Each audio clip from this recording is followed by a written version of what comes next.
Internship के लिए कारिक को 2 महीनों के लिए बैंगलोर जाना होगा, पर इस वक्त वो आपको इस कंडीशन में छोड़कर कहीं नहीं जाना चाहता। त्रिश्विका ने सारी बात सुनी और उसके आंखों में आंसू थे। उसका छोटा भाई वाकई बहुत बड़ा हो चुका था, इतना बड़ा कि अपनी बहन के लिए इतनी बड़ी कुर्बानी देने चला था, वो भी उसे बिना बताए।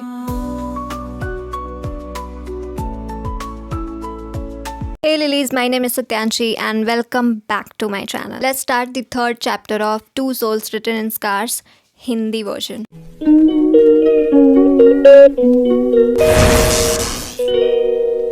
त्रिश्विका ने पूछा, डॉक्टर क्या बात है, आप मुझे बता सकती हैं? डॉक्टर ने एक गहरी सांस ली और बोली, त्रिश्विका जी, आप 3 वीक्स प्रेग्नेंट हैं। आप प्रेग्नेंट हैं। डॉक्टर का ये कहना ही था और त्रिश्विका के पांव तले जमीन खिसक गई। वो प्रेग्नेंट है। वो प्रेग्नेंट कैसे हो सकती है?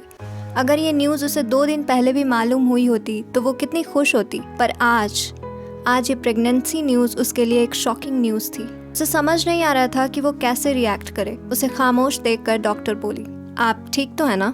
हाँ जी डॉक्टर। त्रिश्विका अपने ख्यालों से बाहर आई। डॉक्टर उसे समझाती हुई बोली, देखिए त्रिश्विका जी, आप रिसेंटली बहुत ज़्यादा स्ट्रेस ले रही हैं और ये स्ट्रेस बच्चे के लिए अच्छा नहीं है। आप अपना ख्याल रखिए। आप मेंटली और फिजिकली ठीक रहेंगी तभी बच्चा भी ठीक रहेगा। समझ रही हैं ना आप? जी डॉक्टर, मैं ख्याल रखूंगी, त्रिश्विका ने कहा। डॉक्टर ने उसे कुछ मेडिसिन दी और फिर त्रिश्विका डॉक्टर के केबिन से बाहर आ गई। उसके हाथों में उसकी प्रेगनेंसी रिपोर्ट थी और उसके कदम लड़खड़ा रहे थे। उसकी आंखों में इस वक्त आंसू भरे हुए थे। उसने अपना हाथ अपनी बेली पर रखा और अपने बच्चे को महसूस करने की कोशिश की और तभी उसकी नजर अपने सामने से गुजरते हुए दिव्यांश और शिवाली पर पड़ी। दोनों एक दूसरे के साथ काफी खुश नजर आ रहे थे। शिवाली के हाथों में भी रिपोर्ट्स थी और वो गायकोनोलॉजिस्ट के केबिन में चले गए। उन्होंने त्रिश्विका को वहां नहीं देखा, पर त्रिश्विका ने तो उन्हें देखा। जब वो लोग उसकी आंखों से ओझल हो गए तब त्रिश्विका की नज़र अपनी बेली पर चली गई। उसकी आंखों से इस वक्त आंसू किसी झरने की तरह बह रहे थे। उसे ऐसा लग रहा था जैसे उसे सांस नहीं आ रही। वो किसी तरह से दीवार पकड़ती हुई वहां लगी चेयर पर बैठ गई। उसका हाथ अब भी अपनी बेली पर था। उसके साथ साथ उसके बच्चे की भी किस्मत खराब थी और ये बात उसे अंदर ही अंदर खाए जा रही थी। इधर जिंदल निवास में अभिज्ञान जी और ओमिका जी अब तक ऑफिस से घर आ चुके थे। अभिज्ञान जी काफी टेंशन में नजर आ रहे थे। हाउस स्टाफ ने आकर उन दोनों को पानी दिया। अभिज्ञान जी ने पानी का ग्लास लिया और एक ही घूंट में सारा पानी खत्म कर दिया। फिर उन्होंने अपना सिर सोफे पर टिका दिया। उनके सिर में शायद तेज दर्द था। ओमिका जी ने कहा, सुनिए, मुझे आपसे कुछ जरूरी बात करनी है। कहिए, क्या बात है? अभिज्ञान जी ने अपनी आंखें बंद किए हुए ही कहा। ओमिका जी बोली, मैंने अश्वी से बात की है। जो होना था वो तो हो गया, अब हम उसे बदल नहीं सकते, लेकिन अगर वो इसी गम में बैठी रही तो इन सब से कभी बाहर नहीं निकल पाएगी। उसे खुद को बिजी करने के लिए कुछ तो करना ही होगा। अभिज्ञान जी भी ओमिका जी की बातों से अग्री करते हुए बोले, सही कह रही हैं आप, अश्वी को बिजी होने की जरूरत है। इसी सिलसिले में बात की है मैंने अश्वी से, ओमिका जी ने कहा। अभिज्ञान जी ने पूछा, क्या कहा उसने? ओमिका जी बोली, वो अपनी पढ़ाई कंटिन्यू करना चाहती है। वो MBA करना चाहती है और फिर फैमिली बिजनेस ज्वाइन करना चाहती है। अभिज्ञान जी ने एक झटके में अपनी आंखें खोल दी और बोले, क्या? जी, और मुझे नहीं लगता इसमें कुछ गलत है। अभी उसकी उम्र ही क्या है, 25 साल। उसे पढ़ने देना चाहिए, फिर वो आराम से आपको बिजनेस में हेल्प कर सकती है, ओमिका जी ने कहा। अभिज्ञान जी के चेहरे पर टेंशन साफ नजर आने लगी। उन्होंने कहा, ओमिका, आप जानती है ना इस वक्त हमारी क्या हालत है? इतना बड़ा कर्ज हमें 1 महीने के अंदर वापस करना है, वरना सब कुछ तबाह हो जाएगा। वो अक्षर पुरुषोत्तम हमें छोड़ेगा नहीं, सब कुछ बर्बाद कर देगा। इन सब के बीच में मैं अश्वी की पढ़ाई का खर्चा कहाँ से उठाऊंगा? हाँ, अश्वी ऑफिस ज्वाइन कर सकती है, मुझे कोई प्रॉब्लम नहीं है उससे, पर इस वक्त मैं उसकी पढ़ाई के लिए कुछ नहीं कर सकता। पर हम अश्वी से क्या कहेंगे? ओमिका जी ने परेशान होते हुए पूछा। अभिज्ञान जी अपने कमरे की तरफ जाते हुए बोले, वो मेरी प्रॉब्लम नहीं है, आप देख लीजिए आपको क्या कहना है। मेरे सिर में बहुत दर्द है, मैं थोड़ा आराम करने जा रहा हूँ। अभिज्ञान जी वहाँ से चले गए। ओमिका जी ने भी एक गहरी सांस ली और सोफे से उठकर वहाँ से चली गई। थोड़ी देर बाद त्रिश्विका घर पहुँची। उसे हॉल में कोई दिखाई नहीं दिया। वो चुपचाप अपने कमरे की तरफ चली आई। कमरे में आकर उसने अपने कमरे का दरवाजा अंदर से बंद किया और बेड से टिक कर बैठ गई। डॉक्टर ने अभी जो उसे थोड़ी देर पहले बताया था और फिर दिव्यांश के साथ शिवाली को देखना, ये सब त्रिश्विका के दिमाग में किसी फिल्म की तरह चल रहा था। उसके दिमाग से ये सब निकल ही नहीं रहा था। वो इस वक्त फूट फूट कर रो रही थी। उसने रोते हुए ही कहा, क्यों कान्हा जी, मेरे साथ ही क्यों? मैं ही क्यों? मुझसे ऐसी मुझसे ऐसी कौन सी गलती हो गई थी जो मुझे आप इतनी बड़ी सज़ा दे रहे हैं? मैंने किसी के साथ कभी कुछ गलत नहीं किया, फिर क्यों? मैं ही क्यों? मेरी ज़िंदगी ऐसी क्यों है? त्रिश्विका की सांसें बंद रही थीं और इस मुश्किल वक्त में उसके साथ कोई भी नहीं था। वो बिल्कुल अकेली थी। रोते रोते ही वो न जाने कब सो गई, उसे मालूम ही नहीं हुआ। थोड़ी देर बाद उसके दरवाजे पर किसी ने नॉक किया। लगातार होती नॉकिंग की वजह से त्रिश्विका की आंखें खुल गईं। उसने दरवाज़ा खोलने से पहले अपने रिपोर्ट्स कबर्ड में रखे और फिर अपना हुलिया ठीक किया। फिर जाकर उसने दरवाज़ा खोला। दरवाजे पर उमिका जी थी। उन्होंने डिनर टेबल पर रखा और बोली, डॉक्टर ने क्या कहा अश्वी? हाँ। उनके इस अचानक पूछे गए सवाल से त्रिश्विका हड़बड़ा गई। उमिका जी ने दोबारा से पूछा, तुम डॉक्टर के पास गई थी ना बेटा? क्या कहा डॉक्टर ने? त्रिश्विका ने अपनी नज़रें इधर उधर करते हुए कहा, वो मॉम, उन्होंने कहा कि स्ट्रेस की वजह से मुझे वीकनेस फील हो रही है। मैं स्ट्रेस ना लूं और अपना ख्याल रखूं। त्रिश्विका अपने प्रेगनेंसी की न्यूज़ अभी घर में बताने के लिए रेडी नहीं थी। वो तो इस वक्त इस बच्चे के लिए भी रेडी नहीं थी। यहाँ उसकी लाइफ का ही कोई ठिकाना नहीं था और वो एक बच्चे को इस दुनिया में लाकर उसका गुनहगार बनने के लिए तैयार नहीं थी। उसे सोचने के लिए थोड़ा वक्त चाहिए था कि उसे करना क्या है। उमिका जी ने उसकी बात सुनी और बोली, हाँ तो बेटा, तुम इतना क्यों सोचती हो? हम सब हैं ना तुम्हारे साथ। तुम अकेली नहीं हो इन सब में। अपना ख्याल रखो। त्रिश्विका बोली, जी मॉम। उमिका जी ने कहा, और बेटा, मैंने तुम्हारे डैड से बात की है। उन्होंने कहा कि तुम ऑफिस ज्वाइन कर सकती हो। उसके लिए तुम्हें MBA करने की कोई ज़रूरत नहीं है। पर मॉम, मुझे बिजनेस के बारे में ज़्यादा कुछ पता नहीं है, इसलिए मैं पहले स्टडीज़ पूरी करना चाहती हूँ, त्रिश्विका ने कहा। उमिका जी अब उसे सच कैसे बताती? उन्होंने कहा, तुम्हारे डैड ने कहा है कि वो खुद तुम्हें गाइड करेंगे बेटा। तुम उसकी फिक्र मत करो, और प्रैक्टिस ही तो परफेक्ट बनाती है इंसान को। Okay mom.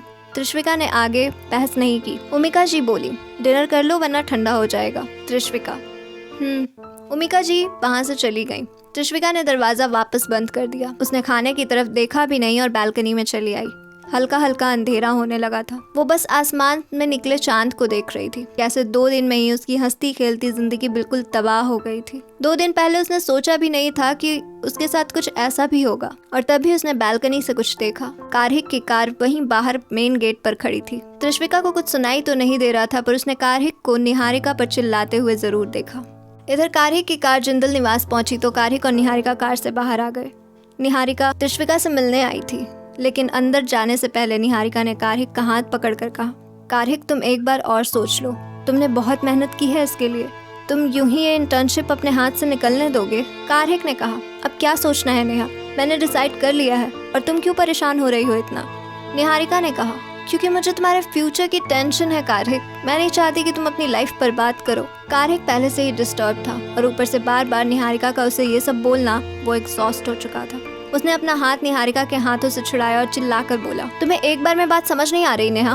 मैंने कहा ना, मैं अश्वी दी को अकेला छोड़कर कहीं नहीं जाऊंगा। मतलब नहीं जाऊंगा मैं, और ये मेरा आखिरी फैसला है। उसे चिल्लाता देख निहारिका डर गई, लेकिन उसे मालूम था कि कारहिक कभी परेशान है, वरना वो कभी उस पर अपनी आवाज ऊंची नहीं करता। त्रिश्विका ने जब ये सब देखा तो उसे कारहिक का निहारिका पर चिल्लाना बिल्कुल सही नहीं लगा। वो अंदर कमरे में आ गई। उसे कारहिक का निहारिका के साथ ऐसे बिहेव करना अच्छा नहीं लगा। वो जरूर इस बारे में कारहिक से बात करेगी और उसे समझाएगी।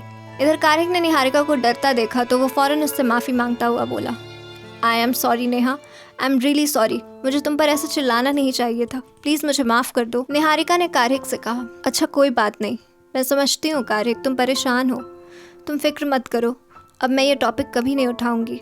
कारहिक को लगा निहारिका ने उसकी बातों का गलत मतलब निकाल लिया है, इसलिए वो उसे समझाता हुआ बोला, ऐसी बात नहीं है, तुम मुझे गलत समझ रही हो। मैं भी समझता हूँ तुम्हें। तुम मेरे और मेरे फ्यूचर के लिए ही परेशान हो रही हो, क्योंकि कहीं ना कहीं मेरा फ्यूचर तुम्हारे और हमारे फ्यूचर से जुड़ा है। बट ट्रस्ट मी नेहा, मेरे इस कदम को उठाने से हमारे फ्यूचर में किसी तरह की परेशानी नहीं आएगी। हमारा फ्यूचर ब्राइट ही होगा। निहारिका ने कारहिक का हाथ पकड़ा और प्यार से मुस्कुरा कर बोली, मुझे तुम पर पूरा यकीन है कारहिक, तुम सब कुछ हैंडल कर लोगे। फिलहाल मुझे अश्वी दी के पास ले चलो। कारहिक के होठों पर भी एक मुस्कुराहट छा गई। उसने कहा, आओ। फिर कारहिक निहारिका को अपने साथ लेकर अंदर आ गया। हॉल में ही उमिका जी बैठी थी। निहारिका को देखकर उन्होंने कहा, नेहा तुम आओ बेटा। निहारिका ने उमिका जी के पांव छुए और बोली, नमस्ते आंटी। उमिका जी ने भी कहा, नमस्ते बेटा। निहारिका ने कहा, वो आंटी, मैं अश्वी दी से मिलने आई थी, थोड़ी फिक्र हो रही थी उनकी। हाँ तो बेटा जाओ मिल लो, वो अपने कमरे में ही है। उमिका जी ने कहा। जी आंटी, निहारिका ने कहा और वो त्रिशविका के कमरे की तरफ चली गई। निहारिका त्रिशविका के कमरे की तरफ जा चुकी थी। कारिक ने कहा, मॉम मैं अपने कमरे में फ्रेश होने जा रहा हूँ, आप प्लीज़ नेहा, अश्वी दी और मेरे लिए दी के कमरे में ही कुछ भिजवा दीजिए। अभी डिनर करने का दिल नहीं कर रहा, पर जोरों की भूख लगी है। उमिका जी ने घड़ी की तरफ देखा। रात के 8 बज रहे थे, पर फिर भी उन्होंने कहा, ठीक है बेटा, मैं भिजवाती हूँ। फिर कारिक अपने कमरे की तरफ चला गया और उमिका जी किचन की तरफ। इधर निहारिका त्रिशविका के कमरे के बाहर पहुंची। उसने दरवाजे पर नॉक किया। अंदर से कोई आवाज़ नहीं आ रही थी। निहारिका लगातार दरवाजे पर नॉक कर रही थी। त्रिशविका, जो कि इस वक्त वॉशरूम में थी, उसे भी बार बार दरवाजे पर हो रही नॉकिंग सुनाई दे रही थी। उसने जल्दी से अपना फेस पानी से धोया और हाथों में टॉवल लिए वॉशरूम से बाहर आई। फिर उसने अपने फेस से टपक रहे पानी को टॉवल की मदद से सुखाते हुए अपने कमरे का दरवाज़ा खोला। सामने निहारिका थी। उसने कहा, दी आप क्या कर रही थी? इतनी देर से नॉक कर रही हूँ, डरा दिया आपने मुझे। त्रिशविका के चेहरे पर हल्की मुस्कुराहट छा गई। वो बोली, क्यों डर गई थी? मुझे लगा आपको कुछ। निहारिका इतना कहते कहते रुक गई। उसे एहसास हुआ कि वो क्या कहने जा रही थी, इसलिए उसने सेंटेंस कंप्लीट नहीं किया। त्रिशविका कमरे के अंदर जाती हुई बोली, तुम्हारी अश्वी दी इतनी कमज़ोर दिखाई देती है तुम्हें, अंदर आ जाओ। निहारिका को अपने कहे शब्दों पर शर्मिंदगी हुई। उसने भी अंदर आते हुए कहा, सॉरी दी, मैं बस डर गई थी। त्रिशविका मुस्कुराकर बोली, इट्स ओके, बैठो। निहारिका वहीं बेड पर बैठती हुई बोली, दी अब आपकी तबीयत कैसी है? बेटर है, त्रिशविका ने जवाब दिया। निहारिका ने कहा, अश्वी दी, जो कुछ दिव्यांश ने आपके साथ किया है ना, वो क्राइम है। हम उसे जेल भेज सकते हैं। शादीशुदा होते हुए एक्स्ट्रा मैरिटल अफेयर करना एक क्राइम है। त्रिशविका के चेहरे पर एक कड़वी मुस्कुराहट छा गई। उसने कहा, जो होना था वो हो चुका है नेहा, अब कुछ भी करने से हकीकत नहीं बदली जा सकती। निहारिका को त्रिशविका की बात सुनकर गुस्सा आया। उसने कहा, दी आप ये क्या कह रही हैं? मुझे यकीन नहीं हो रहा। हमारी अश्वी दी इतनी कमज़ोर तो नहीं थी। आप इतनी कमज़ोर कैसे हो गई दी? उस आदमी ने आपके साथ इतना कुछ किया और आप उसके खिलाफ कोई एक्शन नहीं ले रही। क्या आप उसे इतनी आसानी से जाने देंगी? नहीं, त्रिशविका ने कड़वाहट के साथ कहना जारी रखा। बिल्कुल नहीं, पर मैं उसे इतनी आसान सज़ा नहीं देना चाहती जिसमें उसे सिर्फ कुछ महीनों की जेल हो। मैं उसे उसी तरह तड़पाना चाहती हूँ जैसे मैं इस वक्त तड़प रही हूँ। पर मैं इस वक्त ये सब नहीं कर सकती। मुझे और मजबूत होना पड़ेगा ताकि मैं उस आदमी का सामना कर सकूं। मुझे खुद को अभी और ज़्यादा मजबूत बनाना है, फिर बदले की कहानी शुरू होगी। त्रिशविका की बात सुनकर निहारिका के चेहरे पर एक प्राउड स्माइल छा गई।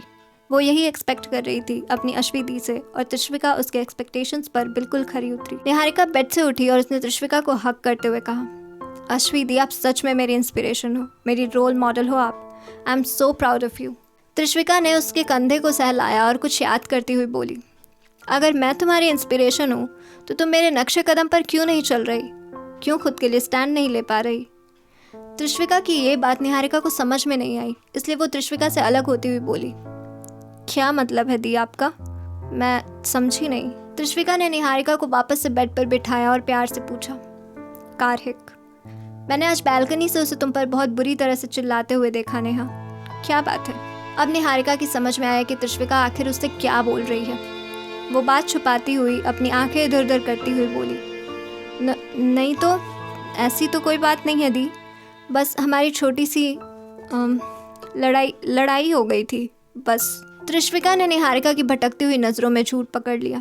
उसने निहारिका का चेहरा अपनी हथेली में भरते हुए कहा, तुम्हें सालों से जानती हूँ नेहा, तुम कब सच बोल रही हो और कब झूठ मुझे पता चल जाता है। बताओ ऐसी क्या बात हो गई है जो तुम्हें अपनी दीदी से छुपानी पड़ रही है? निहारिका ने 2 पल त्रिशविका की आंखों में देखा। सच में कारिक और त्रिशविका यही ऐसे 2 लोग थे जो उसकी आंखें तक पढ़ लेते थे, लेकिन वो कारिक से किया वादा तोड़ नहीं सकती थी। इसलिए उसने फौरन अपनी आंखें दूसरी तरफ घुमाकर कहा, नहीं दी, आप ज़्यादा सोच रही हैं, ऐसी कोई बात नहीं है। त्रिशविका ने जब देखा निहारिका उसे सच बताने के लिए तैयार ही नहीं है, तो उसने आखिरी रास्ता अपनाया। वो बोली, अगर ऐसी बात है नेहा तो खाओ मेरी कसम और बोलो कि मैं गलत सोच रही हूँ। त्रिशविका की बात सुनकर निहारिका के चेहरे पर परेशानी नजर आने लगी। उसने कहा, दी आप ये क्या कह रही हैं? इतनी छोटी सी बात के लिए कसम? त्रिशविका ने हल्की मुस्कुराहट लिए कहा, अब सच बताओ नेहा, मैं जानना चाहती हूँ कि कारिक ने अपना कंट्रोल कैसे लूज़ किया तुम पर, जबकि वो गुस्से में भी तुमसे कभी ऊंची आवाज़ में बात नहीं करता। त्रिशविका की बातें निहारिका को सच बताने पर मजबूर कर रही थीं और आखिरकार उसे सच बोलना ही पड़ा। वो बोली, कारिक को उसकी ड्रीम कंपनी में इंटर्नशिप मिल गई है। निहारिका की बात सुनकर त्रिश्विका कंफ्यूजन के साथ बोली, रियली? पर ये तो अच्छी बात है, खुशी की बात है। मुझे नहीं लगता इस बात पर उसने तुम्हारे साथ ऐसे बिहेव किया है। जी, इंटर्नशिप के लिए कारिक को 2 महीनों के लिए बैंगलोर जाना होगा, पर इस वक्त वो आपको इस कंडीशन में छोड़कर कहीं नहीं जाना चाहता। मैंने उसे बहुत समझाया कि आप कमज़ोर नहीं हैं और हम सब यहाँ आपके साथ हैं, और अगर आपको ये बात मालूम हुई तो आप भी हर्ट होंगी। पर वो मेरी एक बात नहीं सुन रहा। फिर मुझे लगा कि वो सही ही कह रहा है। अभी आपको कारिक की सबसे ज़्यादा ज़रूरत है अश्विनी। मैं आप दोनों के बीच नहीं आना चाहती। निहारिका ने त्रिश्विका को सारी बातें एक्सप्लेन कर दी। त्रिश्विका ने सारी बात सुनी और उसके आंखों में आंसू थे। उसका छोटा भाई वाकई बहुत बड़ा हो चुका था, इतना बड़ा कि अपनी बहन के लिए इतनी बड़ी कुर्बानी देने चला था, वो भी उसे बिना बताए। त्रिश्विका मुस्कुराकर बोली, तुम फिक्र मत करो नेहा, कारिक बैंगलोर जाएगा, मैं उससे बात करूंगी, तुम बिल्कुल फिक्र मत करो। निहारिका ने त्रिश्विका को हक करके कहा, अश्विनी आप सच में बहुत स्ट्रांग हो, थैंक यू सो मच। और तभी उसने दरवाजे पर नॉकिंग की आवाज़ सुनी। निहारिका त्रिश्विका से अलग हुई और जब दरवाजे की तरफ उन दोनों ने देखा तो उमिका जी हाथों में नाश्ते की ट्रे लिए खड़ी थी। त्रिश्विका ने कहा, मॉम अंदर आ जाइए। उमिका जी ने कमरे में आते हुए ही कहा, ये लो, कारिक साहब के लिए चाय नाश्ता पेश किया है, और नवाबजादे का कोई पता ही नहीं है अब तक। त्रिश्विका ने देखा ट्रे में कुछ सैंडविचेस और चाय थी, साथ ही त्रिश्विका के लिए कॉफ़ी। वो बोली, आ जाएगा मॉम, फ्रेश हो रहा होगा, कॉलेज से अभी अभी आए हैं दोनों। नेहा तुम भी वॉशरूम में जाकर फ्रेश हो जाओ, हाथ मुंह धोकर आओ, फिर ये टेस्टी सैंडविचेस एंजॉय करते हैं साथ, ओके? निहारिका ने वॉशरूम की तरफ जाते हुए कहा, ओके दी, मैं अभी आती हूँ। फिर वो वॉशरूम की तरफ चली गई। उमिका जी ने नाश्ता टेबल पर रखते वक्त देखा कि अभी थोड़ी देर पहले जो डिनर वो त्रिश्विका के लिए लेकर आई थी वो उसने टच भी नहीं किया था। उमिका जी ने कहा, अश्वी बेटा तुमने डिनर नहीं किया, तुमने खाने की प्लेट टच तक नहीं की है? जी मॉम, वो मैं फ्रेश होने चली गई थी। त्रिश्विका ने अपने हाथों में पकड़ा टॉवल दिखाते हुए कहा। उमिका जी ने खाने की प्लेट उठाई और बोली, अच्छा ठीक है, अभी तो तुम नेहा और कारिक के साथ ये सैंडविचेस एंजॉय करो, मैं डिनर वापस ले जा रही हूँ, तुम और कारिक आराम से बाद में खा लेना, ओके? ओके मॉम, त्रिश्विका ने कहा। उमिका जी डिनर की प्लेट अपने साथ वापस ले गई। त्रिश्विका ने सैंडविचेस देखे और उसके दिमाग में बस कारिक ही घूम रहा था। जो भी करना होगा उसे जल्द ही करना होगा। कारिक उसकी वजह से इतना बड़ा सैक्रिफाइस नहीं कर सकता, वो उसे ऐसा करने नहीं देगी। ये इंटर्नशिप कारिक की ड्रीम कंपनी में है और उसकी लाइफ की सबसे बड़ी अपॉर्चुनिटी है। अभी त्रिश्विका ये सब सोच ही रही थी कि तभी कारिक ने उसके सामने चुटकी बजाते हुए कहा, दी क्या सोच रही हो? त्रिश्विका जैसे होश में वापस आई। उसने अपने सामने कारिक को खड़ा पाया। त्रिश्विका ने कहा, नहीं कुछ नहीं। कारिक ने कमरे में त्रिश्विका को अकेले देखा तो उसने पूछा, नेहा कहाँ है? वो तो आपके कमरे में ही आई थी। मैं यहाँ हूँ, निहारिका ने वॉशरूम से निकलते हुए कहा। कारिक ने कहा, आ जाओ साथ में पेट पूजा करते हैं, बहुत भूख लगी है यार, मुझसे वेट नहीं हो रहा। निहारिका ने त्रिश्विका की तरफ देखा और फिर वो कारिक के साथ आकर बेड पर बैठ गई। कारिक ने त्रिश्विका से कहा, अश्विनी वहाँ खड़े खड़े क्या कर रही हैं आप, यहाँ आओ। फिर त्रिश्विका ने हाँ में अपना सिर हिलाया और उन सबके साथ आकर बैठ गई। वो बस कारिक का चेहरा देख रही थी। उसके चेहरे से ये मालूम ही नहीं हो रहा था कि वो इतनी बड़ी कुर्बानी देने जा रहा है, वो भी अपनी बहन के लिए। त्रिश्विका ने इस वक्त कुछ भी नहीं कहा, उसने चुपचाप सबके साथ एंजॉय किया। थोड़ी देर टाइम स्पेंड करने के बाद कारिक निहारिका को उसके घर ड्रॉप करने चला गया। अब त्रिश्विका फिर से कमरे में अकेली रह गई। उसे फिर से वो सब याद आने लगा जो कुछ डॉक्टर ने उसे आज दोपहर में कहा था। त्रिश्विका ने अपना हाथ अपने पेट पर रखा। उससे कुछ भी फील नहीं हो रहा था, उसे वो माँ वाली ममता महसूस ही नहीं हो रही थी। उसने कहीं खोए हुए लहजे में कहा, मुझे नहीं पता कान्हा जी, आप मेरे साथ ये सब क्यों कर रहे हैं? सब कुछ खत्म करने के बाद अब मुझे इस बच्चे से क्यों बांध रहे हैं? मुझे नहीं पता कि आप मेरी ज़िंदगी को कैसा मोड़ देने की कोशिश कर रहे हैं। जिस आदमी से मेरे सारे रिश्ते खत्म हो गए, आप मुझे उसी आदमी के साथ इतने अहम रिश्ते में क्यों बांधना चाहते हैं? नहीं जानती मैं खुद को खो चुकी हूँ। मुझे कुछ समझ नहीं आ रहा कि मुझे अब आगे क्या करना चाहिए। क्या मुझे इस बच्चे को दुनिया में लाना चाहिए या फिर इसे उस आदमी की निशानी मानकर अपनी ज़िंदगी में आने ही नहीं देना चाहिए? प्लीज़ कान्हा जी, कोई रास्ता दिखाएं मुझे। मैं इस वक्त खुद को कोई रास्ता नहीं दिखा पा रही, कुछ कीजिए। इतना कहते हुए त्रिश्विका की आंखों से आंसू के 2 बूंद लुढ़क कर उसके गालों पर आ गए। उसे सच में समझ नहीं आ रहा था कि अब जबकि सब कुछ खत्म हो गया है, फिर उसकी ज़िंदगी में इतना बड़ा मोड़ क्यों आ रहा है जो शायद कहीं ना कहीं उसे आगे नहीं बढ़ने देगा। अगर ये बच्चा इस दुनिया में आ गया तो त्रिशविका और दिव्यांश के बीच ना चाहते हुए भी एक डोर होगी जो वो नहीं चाहती। वो दिव्यांश को अपनी ज़िंदगी में किसी भी तरह से जुड़ा हुआ नहीं देखना चाहती थी। Hey lilies, your turn to shine. What stole your heart in this chapter and what didn't? What deserves a little extra love? Share your thoughts in below. I can't wait to hear your opinion. Don't forget to like, comment and share this update with your favorite bookworms. Your support fuels our journey with this novel. Stay tuned for more twists and turns in Two Souls Written in Scars. Until then, may your dreams be filled with your favorite fictional characters. All yours, Satyanshi.